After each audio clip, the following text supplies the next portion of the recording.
Some of the research shows that 90% of the thoughts that we think on a daily basis are the same thoughts as the day before. So if you think that your thoughts have something to do with your destiny, and 90% of your thoughts are the same known thoughts that you're always thinking, then your life should stay the same. Because the same thoughts lead to the same choices. The same choices lead to the same behaviors. Same behaviors create the same experiences. The same experiences produce the same emotions. Those same emotions tend to influence the way we think. And our biology, our neurocircuitry, our neurochemistry, our hormones, and even our gene expression is equal to how we think, how we act, and how we feel. And how you think, how you act, and how you feel is called your personality. And your personality creates your personal reality. That's it. So then it makes sense then, if you want to create a new personal reality, a new life, you're going to have to change your personality. And you got to start thinking about what you've been thinking about and change it. You got to become aware of your unconscious habits and behaviors, even how you speak. Then you have to look at the emotions that you live by every single day and decide, do these emotions belong in my future? So many people try to create a new life as the same person. In order to create a new personal reality, you got to change your personality. So the principle in neuroscience says that nerve cells that fire together wire together. Thinking the same way, making the same choices, demonstrating the same actions, creating the same experiences that stamp the same networks of neurons into the same patterns, all for the familiar feeling called you. And you do that for 10 years in a row. Well, you're going to hardwire your brain into a very finite signature because you're firing and wiring that way. And that box in the brain, that becomes our personality, it becomes our identity. And by the time we're 35 years old, for the most part, we've done something so many times that the body now knows how to do it as well as the mind, and that's a habit. So we have these unconscious programs of behaviors, automatic habits, redundant emotional reactions, hardwired beliefs, perceptions, attitudes that function just like a computer program. You press go and it runs automatically. So then when it comes time to change, thinking positively is going to do nothing, because your body has been conditioned, for the most part, into a program in the past.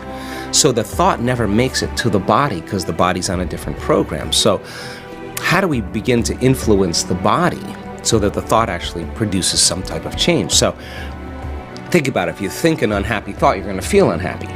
If you think you're a failure, you're going to feel like a failure. Once you feel like a failure, you're going to think you're a failure. And people get caught in these loops of thinking and feeling and feeling and thinking, and that redundancy is a conditioning process, because all you need is an image or a picture or a thought and a feeling, a response, a stimulus response. And so the people tend to condition their brain and body into the past. And so when it comes time to change, you got to leave that familiar territory. And any choice that you make, if you said, hey, I'm going to eat a better diet, I'm going to wake up early and work out, I'm going to do meditation, the moment you decide to do something differently, get ready, because it's going to feel uncomfortable. It's going to feel unfamiliar. There's going to be some uncertainty. You're not going to be able to predict the next moment. That means you've left your known biology and you're stepping into the unknown. Now, theoretically, that sounds great, but if the body has been conditioned into a familiar feeling that's in the known, the moment you take it outside the familiarity, it wants to go back to where it's comfortable. So the body starts influencing the mind, and this is where people say, why don't you start your diet tomorrow? Oh, why don't you start working out this evening? You're really never going to change. You're too tired. You have a headache. This doesn't feel right. And this is where people talk themselves out of it, because if they respond to that thought leads to the same choice, which leads to the same behavior, creates the same experience, produces the same feeling, and then they say, this feels right. No, that feels familiar. So going from one state of mind and body to another state of mind and body, you got to cross a river. And the hardest part about change is not making the same choice as you did the day before. Now, once people understand that they're going to be uncomfortable, then the question is, what thoughts do you want to fire and wire in your brain? What behaviors will you demonstrate in one day? And the act of closing your eyes and rehearsing who you're going to be when you open your eyes begins to install neurological hardware in your brain to look like you've already done it. Now the brain, which is typically a record of the past, now becomes a map to the future. And if you keep doing it, the hardware begins to become a software program, and you start behaving differently. And then if you can teach your body emotionally what the future will feel like, That means then you're not going to wait for your wealth to feel abundant, or your success to feel empowered, or your new relationship to feel love.